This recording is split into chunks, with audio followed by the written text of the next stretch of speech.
Mainit ang hapon sa Maynila. Lunes, abala ang buong kusina ng Lamesa Alta, isang kilalang fine dining restaurant sa Quezon City. Amoy mantika at butter na nasusunog ang sumalubong kay Renz pagkapasok niya sa likod ng pinto. Bagong empleyado. Ang hawak lang niya, isang slip ng kontrata at ilang pirasong panalangin sa bulsa. Tahimik siyang pumasok, nakasuot ng itim na polo, apron, at name tag na mukhang bagong-bago pa. Renz L. Montalban. Basa ni Julie habang sinisipat siya mula ulo hanggang paa. Nakaupo ito sa isang bar stool. May hawak na kape. Hindi pa man nakakalapit si Renz, naramdaman na niya agad ang presensya ng babaeng may matalim na titig at matulis na dila. Si Julie, kilala sa pagiging palaban, maldita at walang sinasanto. Lalo na kung alam niyang bago ka. Ikaw yung bagong waiter? Tanong ni Julie. Sabay higop ng kape, tumango si Renz. Tatango ka lang ba o baka may boses ka rin? Napatigil si Renz. Tumingala. Medyo nanginginig ang tinig pero malinaw. Opo, ako po si Renz. Bago lang po. Halata naman. Bulalas ni Julie. Tumaas ang kilay. Hindi nagbago ang tono. Hindi sumagot si Renz. Ngumiti lang ng tipid at tumango. Hindi siya sanay sa bangayan. Masanay sa tahimik na trabaho. Dumating si Chef Arnold, ang head chef. Julie, pakituro naman kay Renz yung basic floor layout at kung saan kukunin ang order slips. Julie rolled her eyes. Ako na naman? Ako na lang palagi. Sige na nga. Tumayo si Julie. Hawak pa rin ang kape at tumingin kay Renz. Tara na bago. Huwag kang mabagal. Hindi to field trip. Sinundan siya ni Renz. Tahimik. Nakatungo. Dito ang Station A. Sabay turo ni Julie sa kaliwa. Pag may table number 1 to 5, dito yan. Dito ang drinks, ice machine. Huwag mo kalimutan yan. Baka mamaya magtimpla ka ng kape sa basurahan. Tumango si Renz. May tanong ka? Wala po. Naiintindihan ko po. Sigurado? Kasi ayoko sa mga nagtatanong pa ulit-ulit. Wala akong oras sa mga slow. Ngumiti ulit si Renz. Pilit pero magalang. Opo. Opo ka ng opo, parang robot. Marunong ka bang ngumiti ng totoo? Ngumiti na po ako. Sagot ni Renz. Mahina. Yung hindi mo kang pipilitin. Baka mamaya, mapagkamalan kang manikan sa labas. Julie said, sabay irap. Julie! Sigaw ni Chef Arnold mula sa kitchen. Tama na yan! Turuan mo ng maayos yung tao, first day niya. Oo na, Chef! Sagot ni Julie at bumaling muli kay Renz. Ang swerte mo, may tagapagtanggol ka kagad. Tahimik lang si Renz, pero baka sa mukha niya ang inis na pilit niyang tinatago. Ngayon, dito naman tayo sa POS. Dito ka maglalagay ng orders. Pero kung ayaw mong masigawan ka, siguraduhin mong hindi ka magkakamali rito. Isang mali lang. Goodbye tip. Yes po. Sagot ni Renz. Isa pa yung yes mo. Baka mamaya yan lang ang alam mong sagot. Marunong ka bang magsalita ng direkta? Tumigil si Renz. Napabuntong hininga siya. Saka siya tumingin kay Julie. Miss Julie, hindi po ako nandito para makipag-away. Gusto ko lang po magtrabaho ng ayos. Hindi po ako pala sagot pero sana po bigyan niyo ako ng pagkakataong matuto. Medyo nabigla si Julie. Hindi niya in-expect na may lakas ng loob si Renz na magsalita ng ganon. Hindi nga galit ang tono nito. Oh, marunong ka rin palang magsalita. Kala ko wala kang dila. Sagot niya, pero mas kalmado na. Napansin ni Julie na sa kabila ng pagod na mukha ni Renz, may dignidad itong hawak. Hindi nga palaban. Okay, fine. At least hindi ka duwag. Saad ni Julie. Tahimik. Saglit silang nagkatitigan hanggang sa may tumunog na bell mula sa kitchen. Order up! Table 3! Sigaw ng sous chef. Ay, ikaw na kumuha. Test mo na yan, first blood. Utos ni Julie. Agad lumapit si Ren sa kitchen window. Kinuha ang tray, inayos ang mga plato. at maingat na lumakad papunta sa dining area. Sinundan siya ni Julie ng tingin. Pagbalik ni Renz, tumangulang si Julie. Okay ka rin pala. Maayos kumilos. Mukhang hindi ka pala totally useless. Salamat po. Sagot ni Renz, simple lang. Pero huwag kang mag-relax. Marami pang mangyayari. At pag nagkamali ka, sigurado akong mapapagalitan po ako. Sabat ni Renz. Alam ko pong hindi madali dito pero susubukan ko po ang best ko.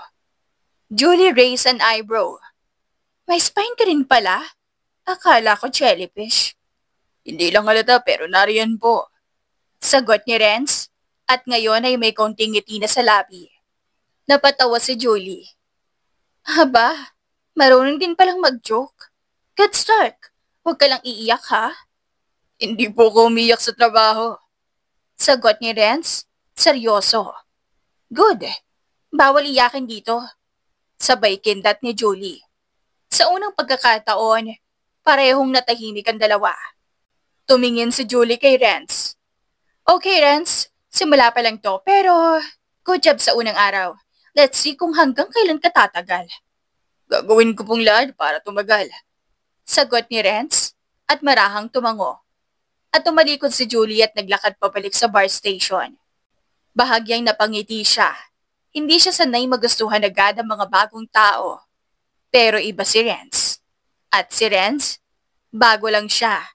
Pero alam na niya agad. Sa lamesa alta, hindi lang order ang kailangang i-deliver. Kailangan din ng tibay ng loob. Lalo na kung araw-araw mo makakaharap si Julie.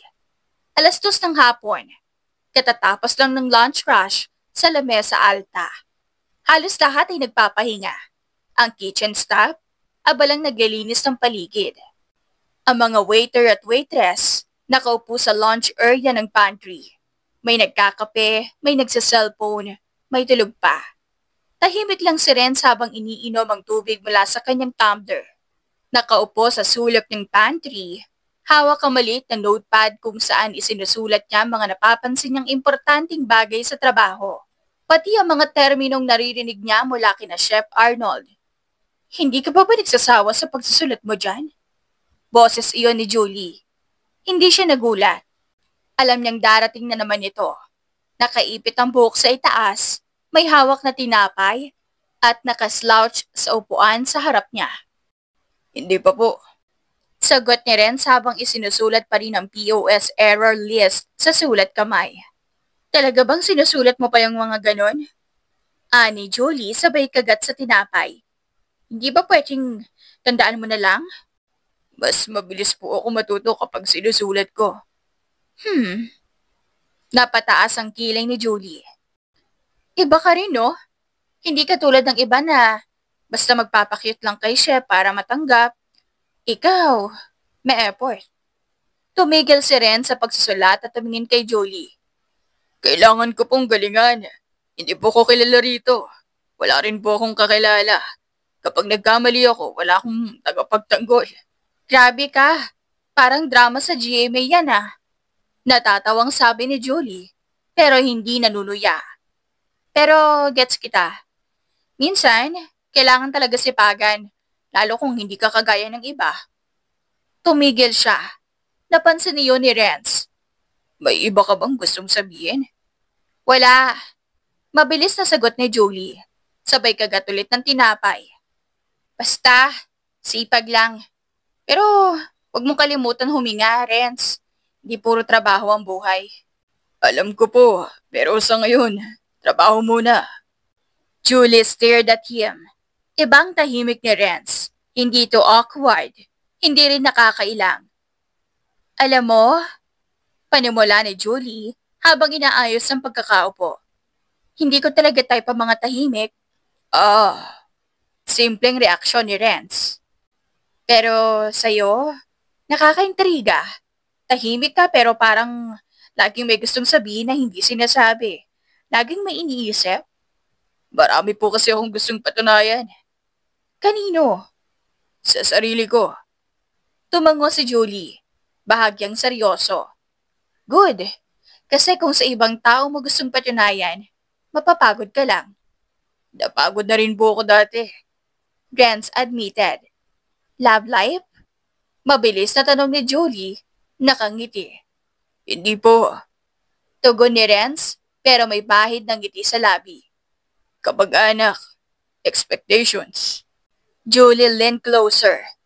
Alam mo, first time kong nakausap ng ganito ang isang bagong waiter. Usually, ayoko sa mga bago. Pero ikaw? Mas good ako. Biro ni Renz, sabay kindat ng bagya.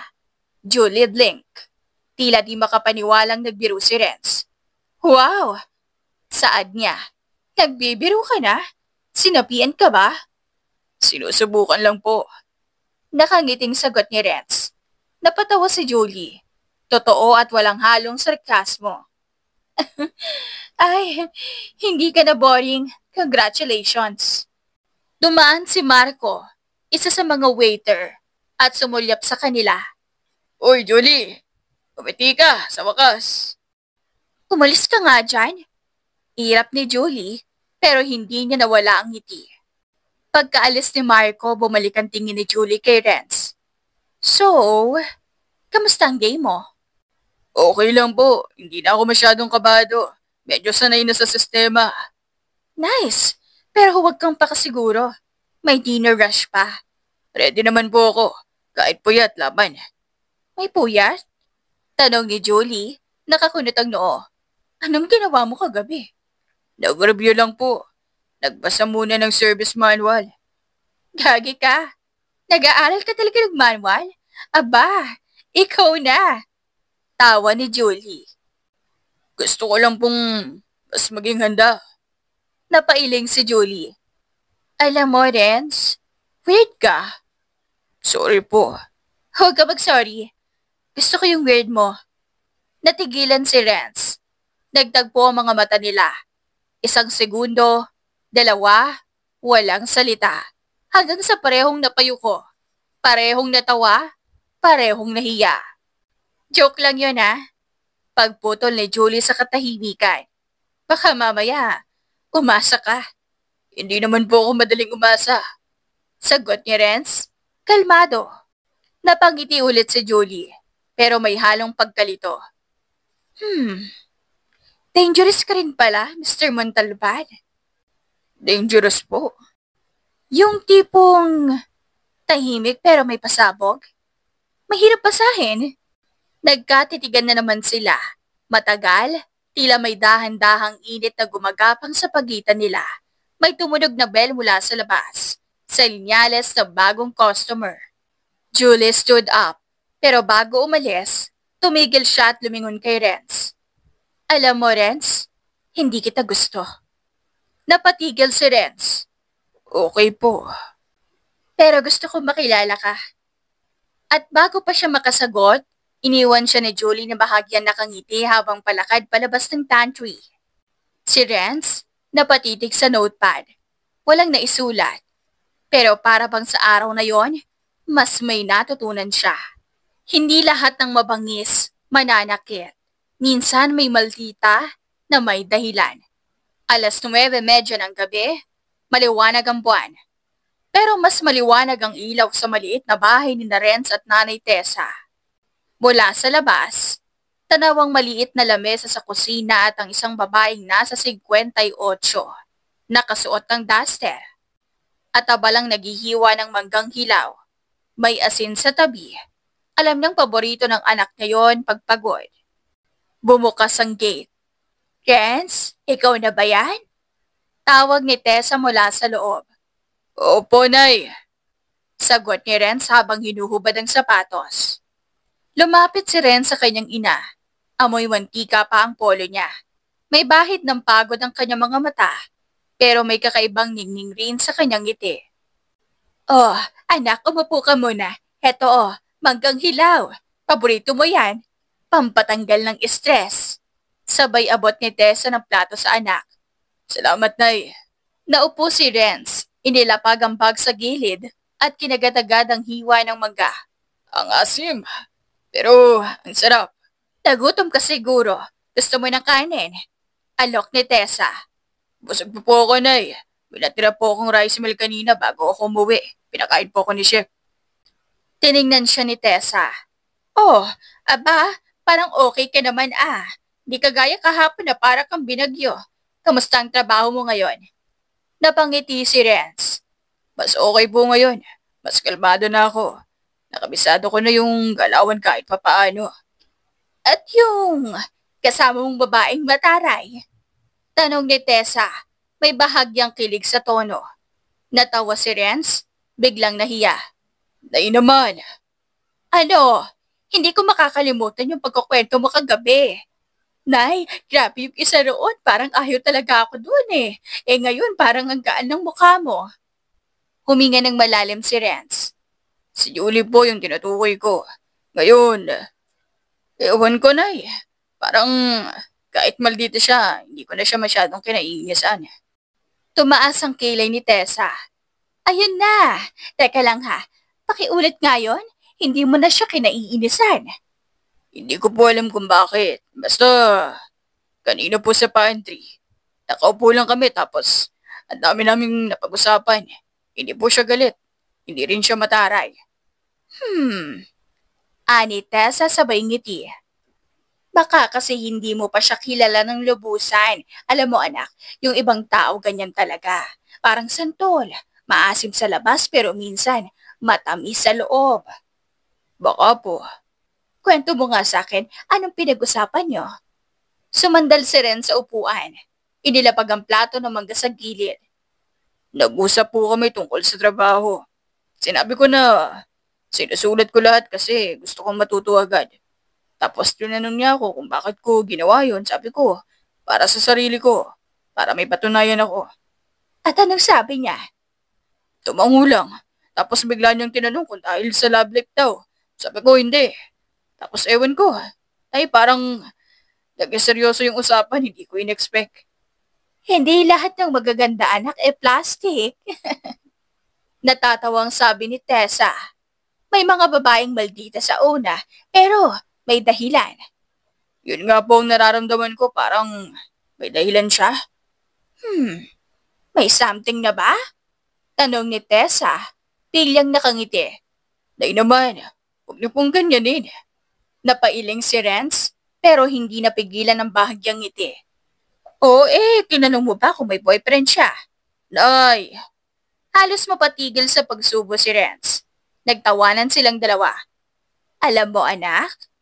Ani Tessa habang inililigpit ang balat ng mangga. Proud ako sa'yo. Hindi lahat ng lalaki kayang pumasok sa bagong trabaho. Mapagkumbaba at maging matino. Kahit may taong sinusubok ang pasensya mo. Salamat po, Nay. Pero hindi ko rin naman magagawa to kung wala kayo. Kayo po ang rason, kaya gusto kong magsipag. Ayoko pong biguin kayo. Lumapit si Tessa sa anak. Hinaplos ang buhok nito. Hindi mo ko kailanman binigo, Renz. Kahit kailan. Nagpatuloy sila sa pagkain ng mangga. Renz? Biglang tanong ni Tessa. Oo. Kung sakaling magkagusto ka doon kay Julie, anong gagawin mo? Natigilan si Renz. Hindi ko pa po alam. Hindi ko pa naman siya kilala ng buo pero interesado po ako. Interesado? Aba, hindi ko po sinabing liligawan agad. Pero gusto ko lang po siyang makilala. Maayos naman po siya, kahit maldita. Tumaas ulit ang kilay ni Tessa. Gandang-ganda ka talaga sa kanya. Natawa na lang si Ren sabay tayo. Sige po, Nay. Maliligo lang ako. Okay, pero Renz? Po. Tandaan mo, pag babae ang matapang kadalasan, sila rin ang marunong magmahal ng totoo. Kasi pinoprotektahan nila ang sarili nila. Makayan si Julie, hindi lang maldita pero mapagpahal yan.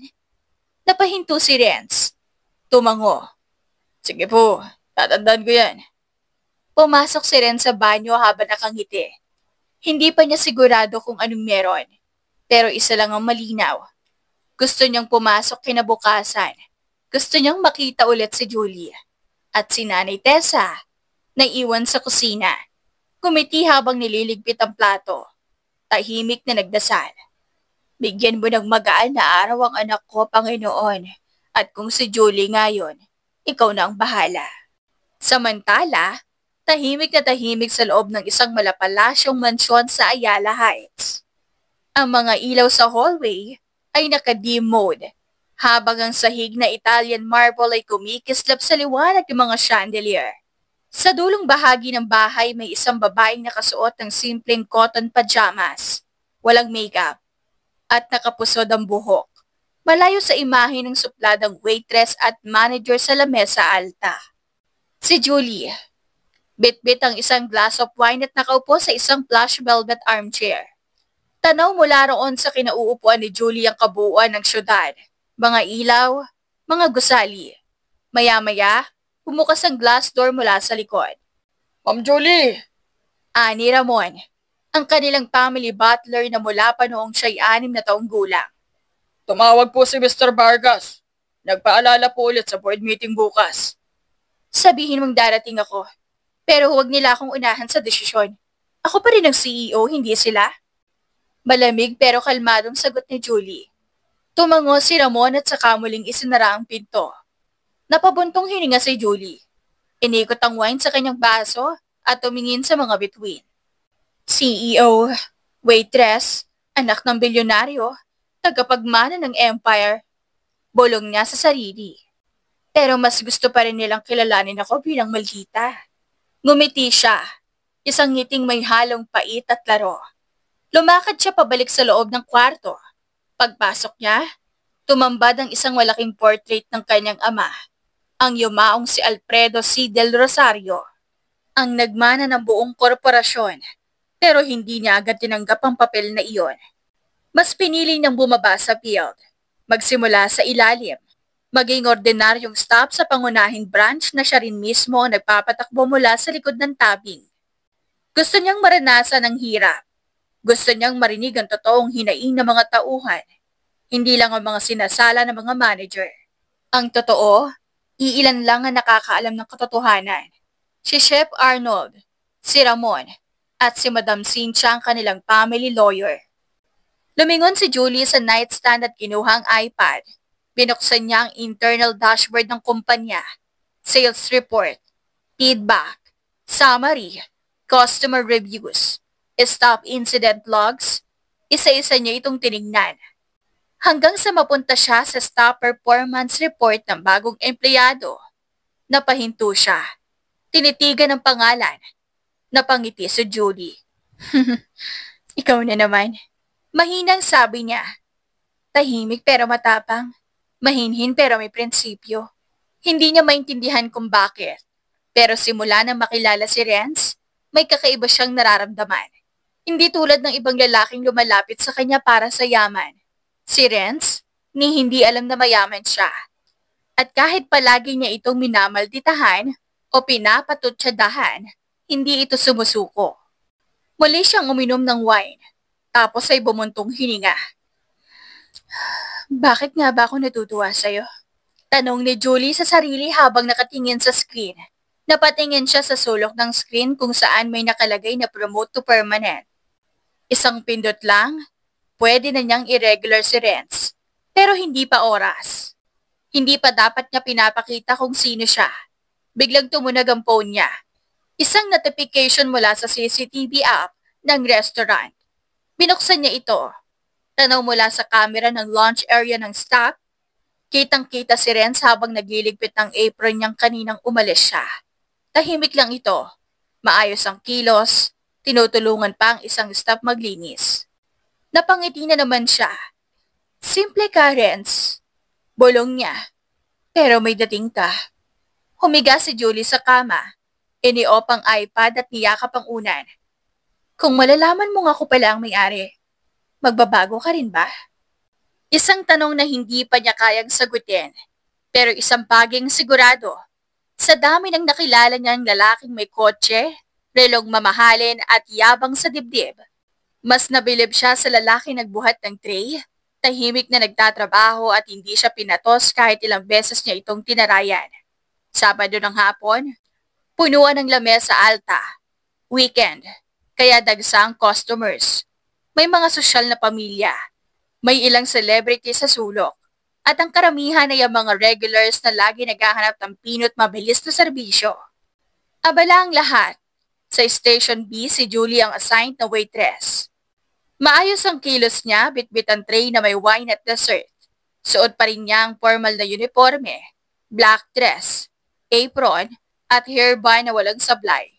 Sa kabilang dulo ng restaurant, nakaupo ang isang customer na agad nakatawag ng pansin kay Julie. Babae ito. Maputi, nakasuot ng mamahaling shades kahit nasa loob. May malakas na tawa. Isa sa mga kilala sa social media, si Chelsea Marie. May ilang milyong followers. Laging viral. Kasama ni Chelsea ang dalawang kaibigan at isang lalaking mukhang date niya. Naka-designer lahat. Miss, excuse me. Sigaw ni Chelsea habang pumapalakpak. Lumingon si Julie. Agad lumapit. Dala ang professional ng ngiti. Yes, ma'am. Tingnan mo nga tong salad nyo. Ang tagal ng lettuce. Baka galing pa ito ng 90s. Ani Chelsea habang pinipisil-pisil ang pagkain. Pasensya na po, ma'am. Papalitan ko po agad kung hindi niyo po gusto. Papalitan? Sabat ni Chelsea. Malakas ang boses. Ganon lang? Walang sorry? Wala man lang sincerity? Nagtinginan ng ibang customers. Medyo naaalarma na ang mga staff. Si Renz, na nasa kabilang station, napatigil sa paglalagay ng water pitcher at palihim na tumingin sa gulo. Ma'am, sinisigurado po ng kitchen na fresh lahat ng ingredients. Pero kung may hindi po kayo nagustuhan, uulitin ko po ang... Sino ba chef nyo? At sino ka ba? Manager ka ba dito? Ani Chelsea, padabog ang tinig. Saglit na natahimik si Julie. Pero mahinahon pa rin. Waitress lang po ako pero ako po ang nagsilbi sa inyo. Kaya ako po ang aako sa pagkukulang kung meron man. Ngunit tila hindi na sapat yun kay Chelsea. Tumayo ito. Dinampot ang baso ng malamig na tubig sa harap niya at tinapunan si Julie. Nagulat ang buong resto. Basang-basa ang mukha, buhok at uniforme ni Julie. Natigilan ang lahat. Tumigil sa pagkagat ng steak, sa pag-inom ng wine. Si Renz, napatayo, pero hindi makagalaw. Ilang segundo ng katahimikan hanggang sa unti-unting lumapit si Julie sa harap ni Chelsea. Hindi na ito ngumiti, hindi na ito nagpigil. Isang malutong na sampal ang binitawan ni Julie. Eksaktong tumama sa kanang pisngi ni Chelsea. Kumalat ang tunog sa buong restaurant. Nabitawan ng babae ang cellphone niya. Wala kang karapatang basta marampal ng pagkain o mambuhos ng tubig sa taong nagtatrabaho lang. Mariing sabi ni Julie, diretsyong-diretso ang tingin. Namula si Chelsea. Do you know who I am? Alam ko. Influencer? Vlogger? Peke. Sagot ni Julie. Pero dito, customer ka. At ako, hindi basura na basta mo lang papastusin. Sumigaw ang isang customer sa gilid. Good job, miss! May ilang pumalakpak. Si Chef Arnold agad lumabas mula sa kitchen. Ano to, Julie? Tiningnan ni Julie ang chef. Sir, ako na pong bahala. Saka ako na po ipapaliwanag. Lumapit ang isang lalaki. Ma'am Chelsea, kung gusto niyo pong magsampa ng reklamo. Reklamo? Sabat ni Julie, tuyo ang boses. Pwede po kayong magsampa ng reklamo kung gusto nyo. At ako mismo ang haharap. Pero bago yon, labas po muna kayo sa resto ko. Nagulat ang lalaki. Resto mo? Tahimik si Julie, pero matalim ang mga mata. Let's go! Utos na Chelsea, hawak ang pisngi. Lumakad siya paalis. Nilangon pa si Julie. You'll hear from my lawyer! Tumango si Julie. Sabihin mo na rin lawyer mo na ako rin ang CEO. Juliana Camille del Rosario. Para namang hindi siya magulat. Lalong nabigla ang ilang mga staff, ang ilan ay halos hindi makapaniwala. Si Renz, nakatayo pa rin sa gilid, hindi makagalaw. Tila may kuryenteng dumalay mula ulo hanggang talampakan. Naglakad si Julie papunta sa stop station. Basang-basa pa rin. Tumigil sa harap ni Renz. Tama ba ang pagkakabuhos ng tubig? Tanong niya, bahagyang ngumiti. Nagkatinginan sila. Napangiti si Renz. Hindi po pero Yung sampal, sakto lang. Nagkatawanan ng ilang staff na wala ang tensyon. Nilapitan ni Chef Arnold si Julie. So, boss? Later na ang paliwanag. Sabi ni Julie sabay hawi sa buhok niya gamit ang kamay. Magbihis lang ako. Hindi ako sanay maglakad sa resto ko na amoy ice water. Pag-alis ni Julie agad siyang sinundan ng mga mata. Iba na ang tingin sa kanya ng lahat. Hindi na lang siya malditang waitress. Siya na ngayon ang CEO. Ang babaeng hindi nagpapatalo. At si Renz, nakatingin lang siya sa kanyang likuran. Tahimik. Pero mas lumalalim ang paghanga. Hindi dahil sa posisyon nito. Hindi dahil sa yaman. Kundi sa lakas, sa paninindigan at sa katotohanang hindi palabas na basta si Julie. Sa staff locker room, malamig ang hangin mula sa maliit na aircon unit sa sulok. Sa loob, tanging si Julie lang ang naroon. Nakaupo sa isang bangko, nakatapis ng tuwalya sa buhok, habang pinupunasan ng tuyo ang kanyang muka. Nakapagpalit na siya ng simpleng blouse at jeans. Isang mahinang katok ang narinig niya. Hindi siya kumibo. Binuksan ang pinto, nakatayo si Renz. Hindi makatingin ng diretsyo. Hawak-hawak ang apron niya. Parang hindi alam kung bakit siya nandoon. Hi. Mahina niyang sabi. Pwede ba? Tumango si Julie sabay turo sa upuang katabi niya. Pasok ka. Pumasok si Renz at naupo sa tabi niya. Ilang segundong katahimikan. Pareho silang hindi agad nagsalita. Okay ka lang? Tanong ni Renz. Okay lang. Sagot ni Julie habang pinipiga ang basapang dulo ng buhok. Sanay na rin, pero ngayon lang ako nabuhusan ng tubig sa harap ng mga tao.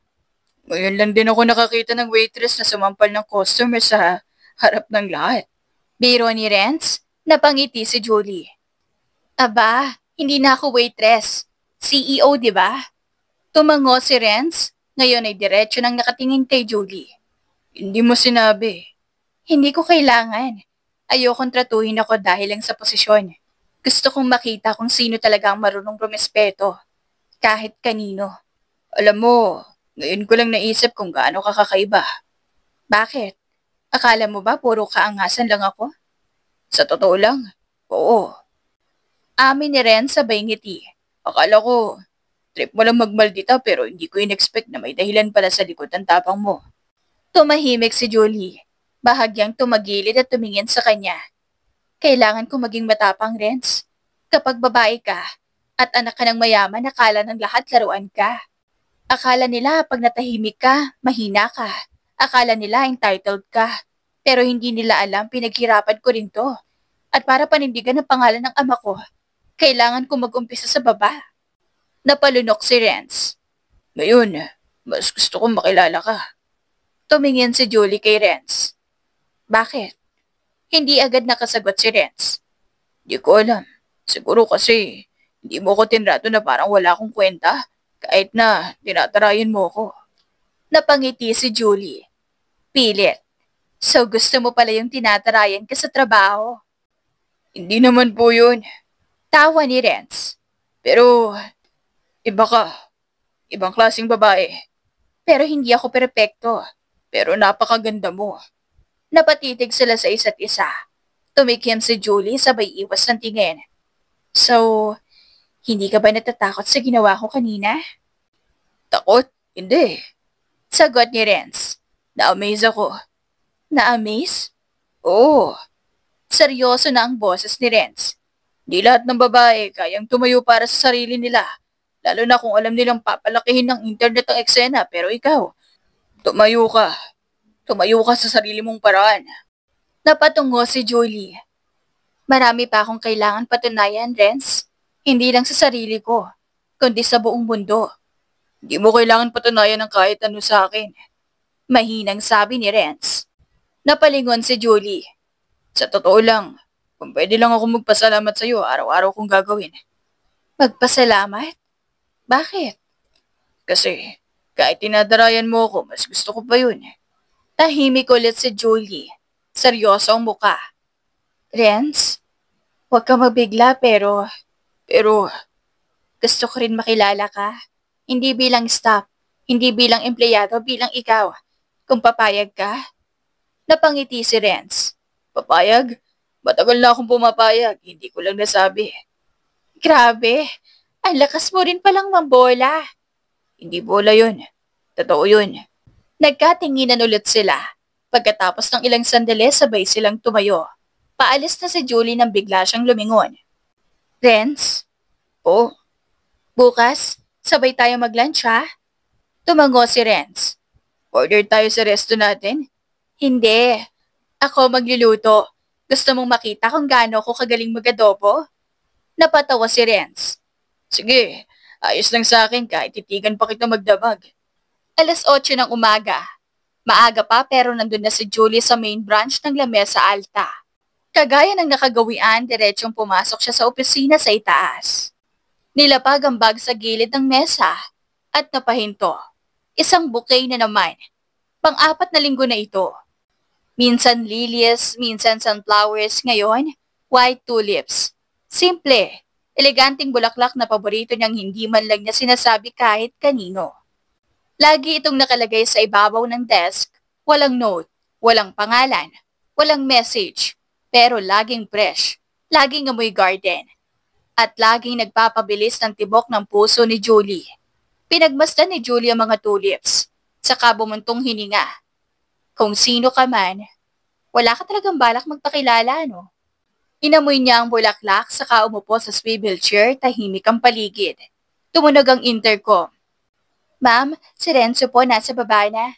Sabi ng receptionist. Nag-aalok pong tumulong maganda. Sige, papuntahin mo muna siya sa pantry. Magkakape rin ako. Utos ni Julie. Pagkababa niya ng opisina, dala ang tasa ng kape, dumiretso siya sa pantry. At nandun nga si Renz, nakatayo sa tabi ng coffee machine. Naghahalo ng cream sa kape niya. Ma'am, bati nito, simpleng ngiti. Good morning po. Ani Julie sabay upo sa high stool. Maaga ka ngayon. Gusto ko po sanang tumulong kay Chef sa prep bago dumating ang lunch crowd. Tahimik. Pinagmasdan ni Julie ang mukha ni Renz. Maayos, malinis, at tila hindi kailanman nagsisinungaling. Gusto lang kitang tanungin, Renz? Panimula ni Julie. Opo. Alam mo ba kung sino yung nagpapadala sa akin ng bulaklak sa opisina ko? Natigilan si Renz. Halos mabitawan ang hawak, pero mabilis siyang nagbalik sa sarili. Bulaklak po. Tumango si Julie. Oo, linggo-linggo. Walang pangalan kanino galing. Pero paborito ko palagi ang bulaklak. Tila alam ng taong yan kung anong gusto ko.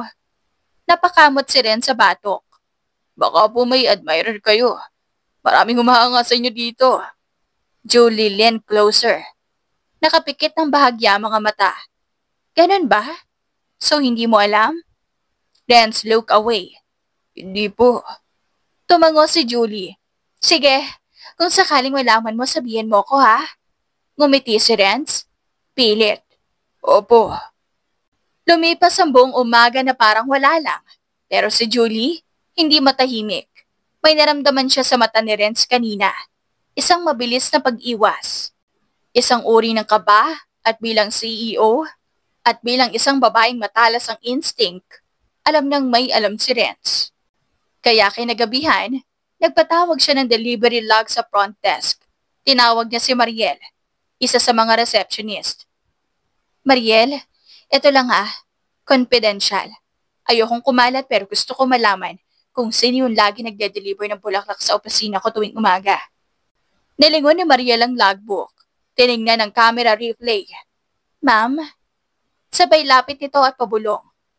Lagi pong si Renz ang kumukuha ng delivery at umakyat sa office. Tumigil si Julie. Saglit siyang hindi nakapagsalita. Si Renz? Ulit niya. Tumango si Mariel. Opo. Ma'am, akala po namin. Alam niyo na. Walang sabi-sabi. Bumalik si Julie sa opisina. Tahimik. Maingat ang bawat hakbang. Nang makarating siya sa taas, tinanaw niya ang mesa. Nandun pa rin ang white tulips. Hindi siya galit. Hindi rin siya inis. Pero may nararamdaman siyang kilig na may halong inis sa sarili. Dahil sa tagal ng panahon, hindi niya agad nahalata. Kinagabihan na 9 ng gabi, pahupa na ang dinner crowd. Isa-isang nag-aayos sa mga staff. Si Renz, busy sa pagsasara ng POS at pagliligpit ng tray sa bar. Renz, tawag ni Julie. Malamig pero hindi galit. Pwede ba kitang makausap ulit? Opo, ma'am. Sa labas, sa garden. Sumunod si Renz. Tahimik. Hindi niya alam kung bakit biglang seryoso ang tono ni Julie. Sa likod ng resto, may maliit na hardin na may bench. Doon sila umupo. Tulips ha? Panimula ni Julie. Wala na bang iba? Renz bros, dahan-dahang humarap kay Julie. Ma'am? Gaano nakatagal, Renz? Hindi na siya nagsinungaling. Ilang buwan na po. Bakit mo ginagawa yun? Tahimik. Inipon ni Renz ang lahat ng lakas ng loob. Kasi gusto ko pong iparamdam sa inyo na hindi nyo kailangan maging matapang palagi. Na kahit wala kayong sinasabi, may taong nakatingin, may taong humahanga, tahimik man. Nandito lang. Hindi agad nakasagot si Julie. Tinitigan lang niya si Renz. At bakit hindi mo sinabi agad? Dahil ayoko pong isipin yung pinopormahan ko kayo dahil kayo ang boss. Ayoko rin pong matanggal. Gusto ko lang mapasaya kayo kahit konti. Saglit na katahimikan, tapos dahan-dahang ngumiti si Julie. Renz, sabay buntong hininga. Hindi mo kailangang itago yon. Po, ang totoo, gusto ko yung tulips. Lalo na yung unang beses. Hindi ko lang masabi kasi baka umasa ako na may nagmamahal sa akin sa kabila ng pagiging maldita ko.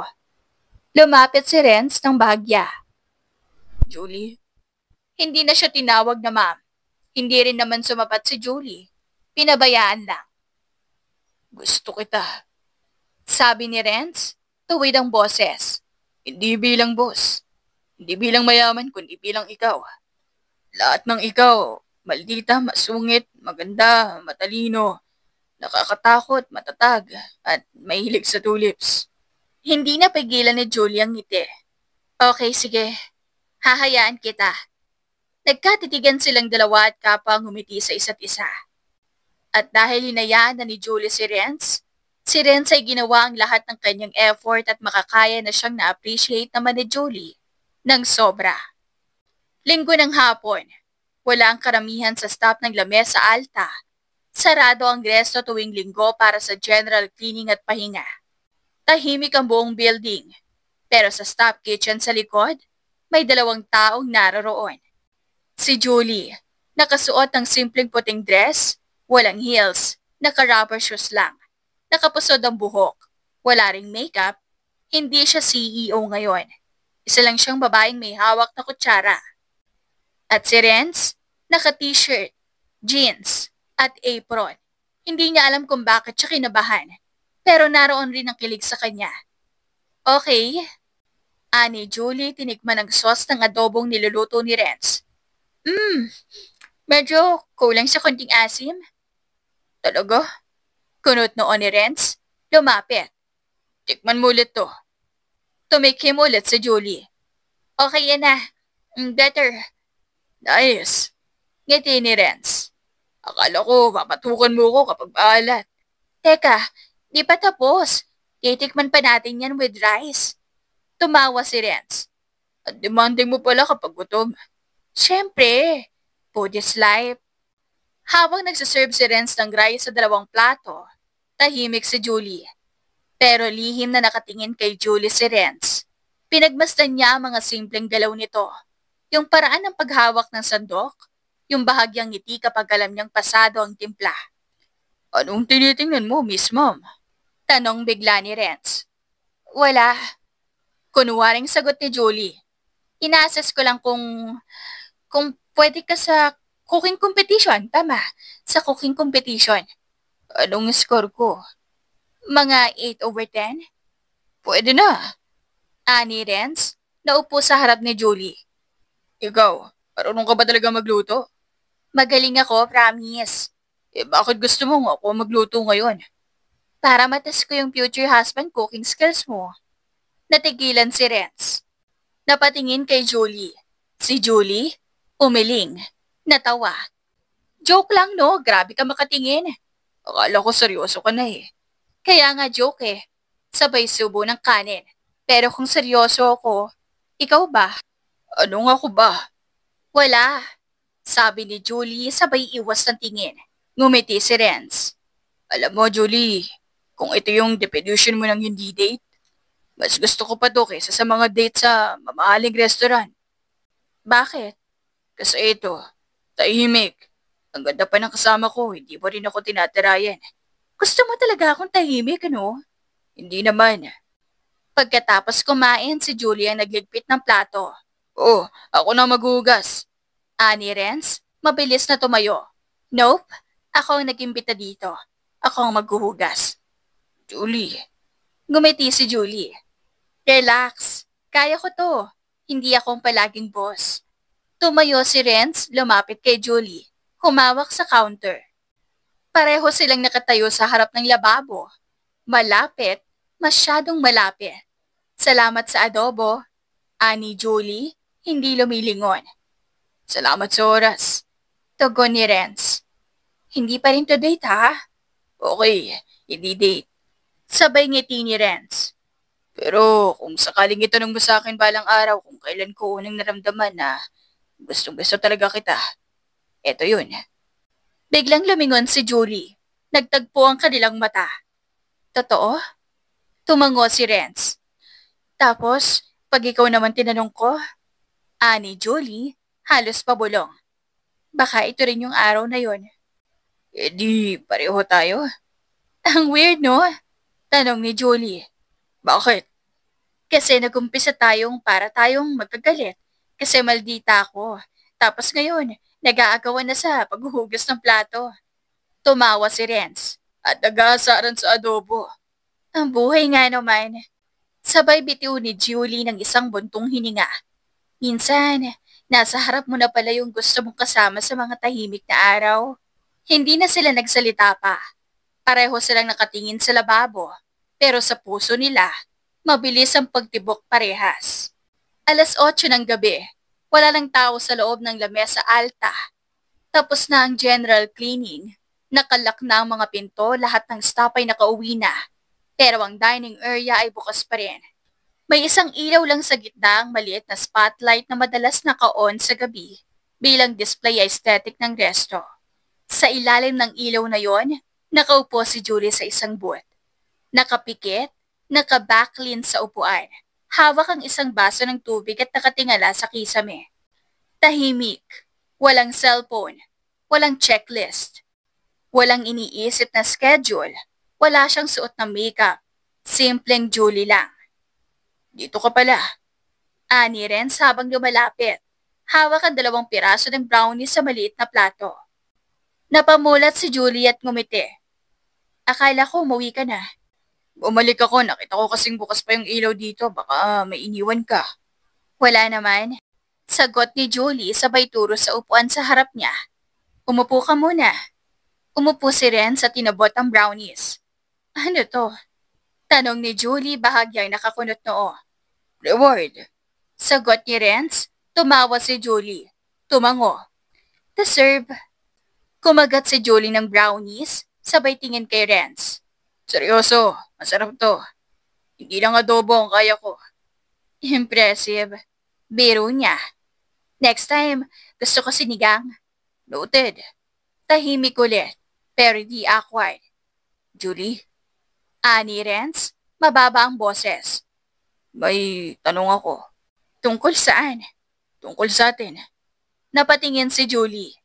Diretso sa mata ni Renz. Wala pa namang tayo, di ba? Sabi ni Julie bahagyang kinakabahan. Wala pa. Tugon ni Renz. Pero, pwede bang may simulan na tayo? Natahimik si Julie. Maya-maya tumayo si Julie at lumapit kay Renz. Nakatayo na siya ngayon sa gilid ng mesa. Habang si Renz ay nakaupo pa rin, nakatingala sa kanya. Bakit ako? Pwede mong piliin ang hindi kagaya kong mataray. Marami diyang mas tahimik, hindi kagaya kong bossy. Alam ko. Pwede kitang masaktan.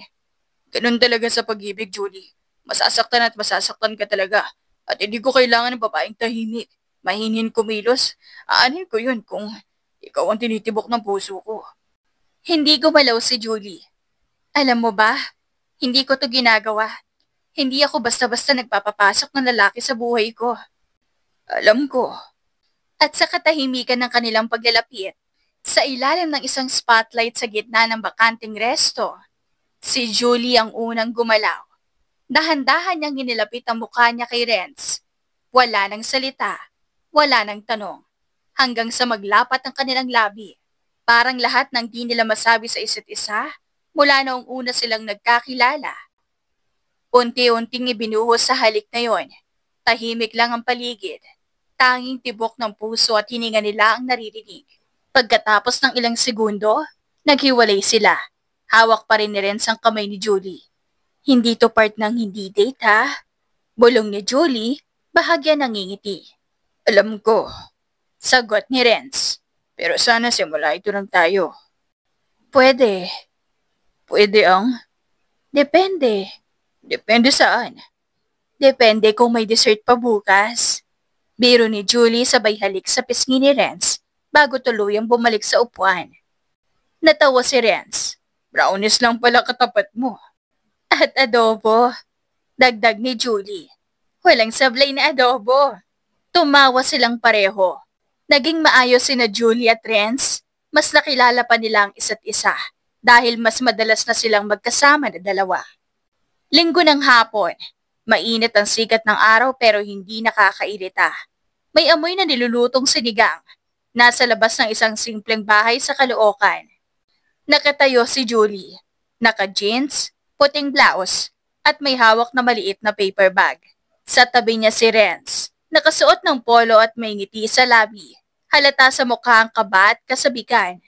Sigurado ka bang okay lang to? Tanong ni Julie, halos pabulong. Julie. Sabi ni Renz, hinawakan ang kamay ni Julie. Kanina pa excited si Mama. Tingin mo ba tatanggihan ka niya? Ewan ko. Sagot ni Julie, humigpit ang hawak sa bag. Hindi lahat ng magulang tanggap ang babaeng may sariling restaurant, may sariling kotse, at may sariling mundo. Ako, may sariling puso lang, at ikaw lang ang laman. Ang corny mo? Pero totoo. Napatawa si Julie, at bago pa siya tuluyang matunaw sa kilig, bumukas ang pinto. Renz! Tawag ng boses ng isang babae mula sa loob. Mama! Sabi ni Renz, agad siyang pumasok at hinila si Julie papasok sa bahay. Mainit ang loob ng tahanan. Simple ang dekorasyon. May lumang sopa, electric pan sa gilid, at family picture sa dingding. Sa dining table may inihanda ng pagkain.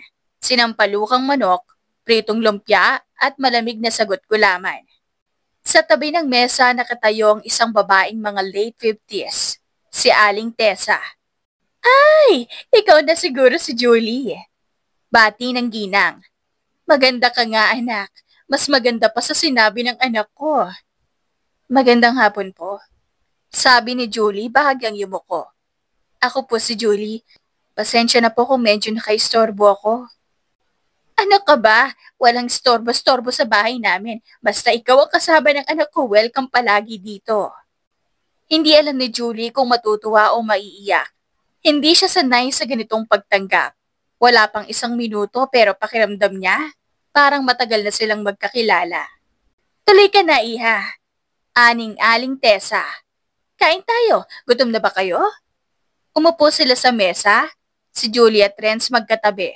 At si Aling Tessa naman ay panay ang subo sa kanila. Julie, kumain ka lang ha. Huwag kang mahiyang kumuha ng kanin. Salamat po. Ang bango po ng luto nyo. Wala yan sa sosyal mong luto. Ikaw nga may restaurant, di ba? Napatingin si Renz kay Julie. Opo, pero kahit chef rin po ako, iba pa rin ang luto ng nanay. Mas malasa, may pagmamahal. O ayan, Renz. Sabay turo ni Aling Tessa kay Renz. Huwag mo ka reklamo ng reklamo kapag sa luto ko. Naku ma, kayo pa, favorite ko mga luto mo. Habang kumakain panay ang kwento ni Aling Tessa. Tungkol kay Renz nung bata pa ito, na minsang naligaw sa palengke, na mahilig sa ketchup kahit sa sinigang. Hindi napigilan ni Julie ang tawanan. Mama naman eh. Reklamo ni Renz, namumula na ang muka. Ay, Julie, kapag asawa mo na yan, ay, asese, pag naging kayo talaga ng seryoso, marami ka pang madidiscovering kakulitan dyan. Natahimik si Julie. Napatingin kay Renz. Si Renz, nakatingin din sa kanya. Ngumiti ng marahan. Pagkatapos kumain, nagkakape na sila. Naglabas ng kakanin si Aling Tessa at mas naging relax ang usapan. Tita, panimula ni Julie. Gusto ko pong magpasalamat. Para saan? Para po sa pagtanggap niya sa akin. Kahit po ganito ako.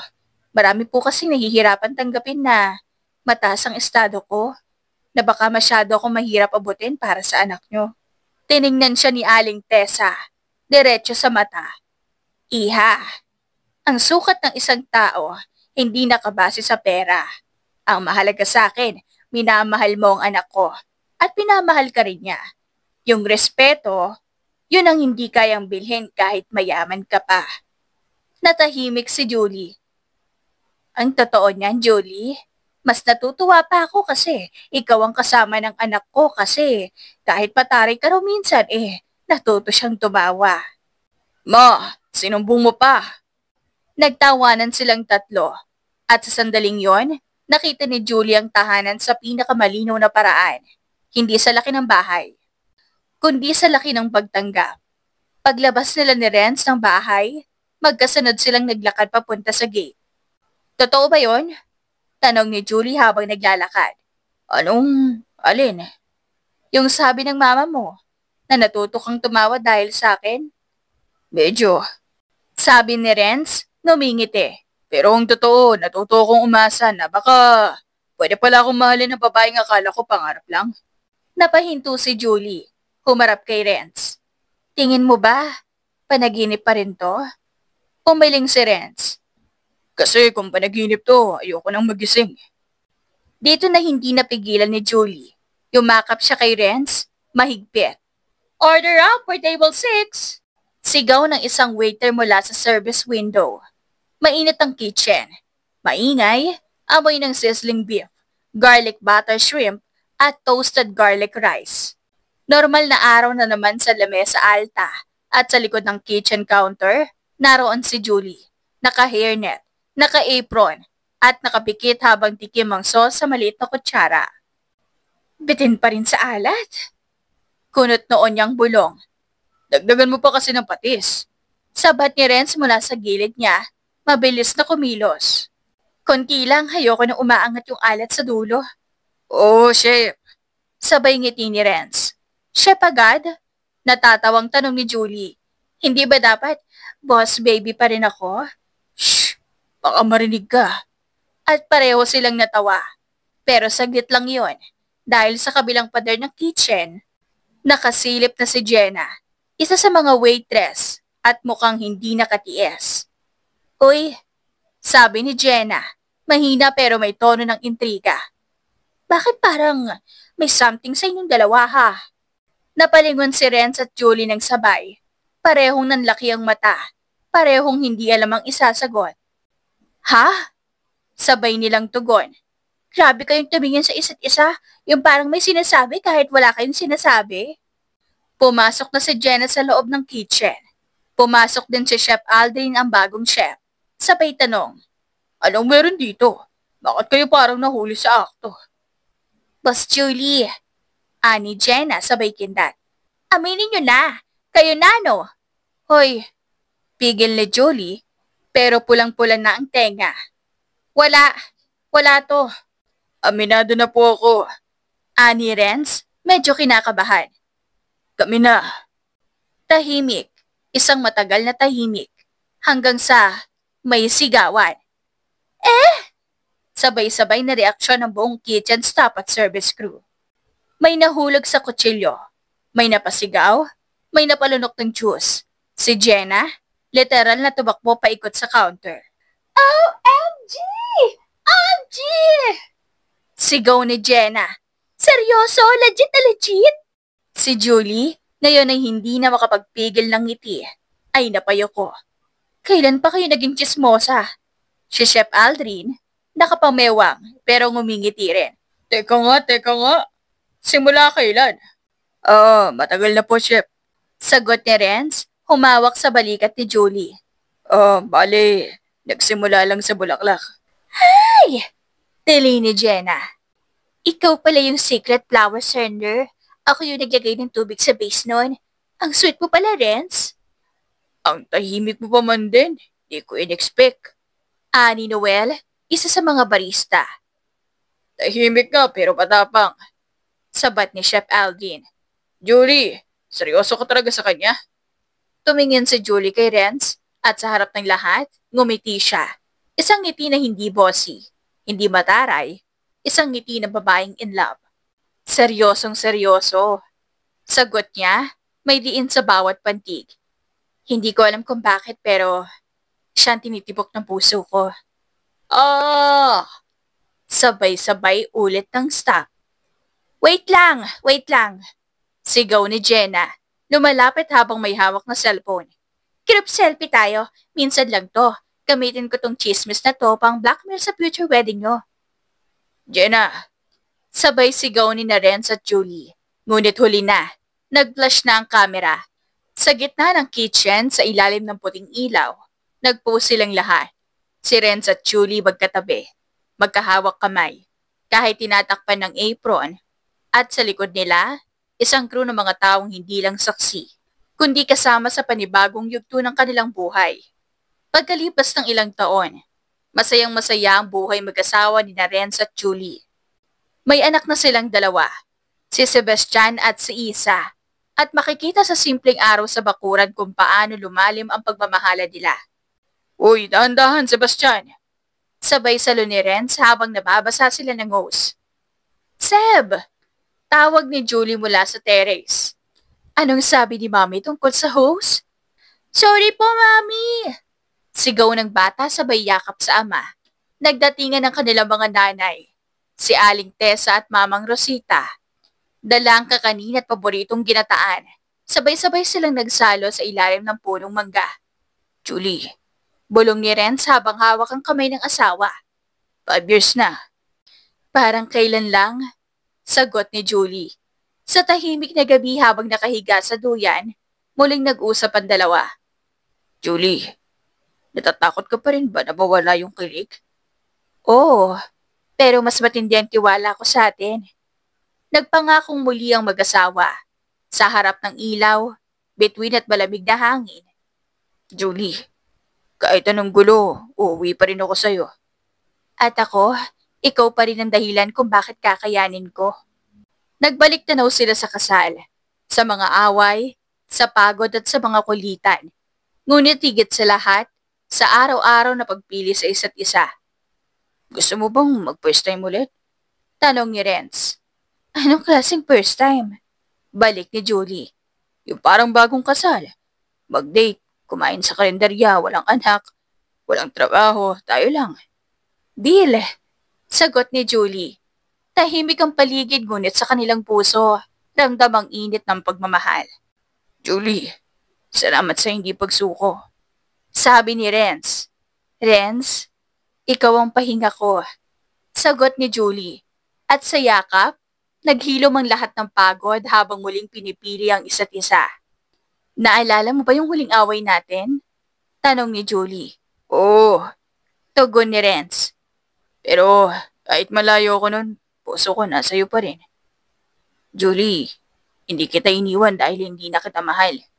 Umalis lang ako para matauhan, para maalala kung gaano ako kaswerte sa'yo. Tahimik. Gusto ko, bulong ni Julie.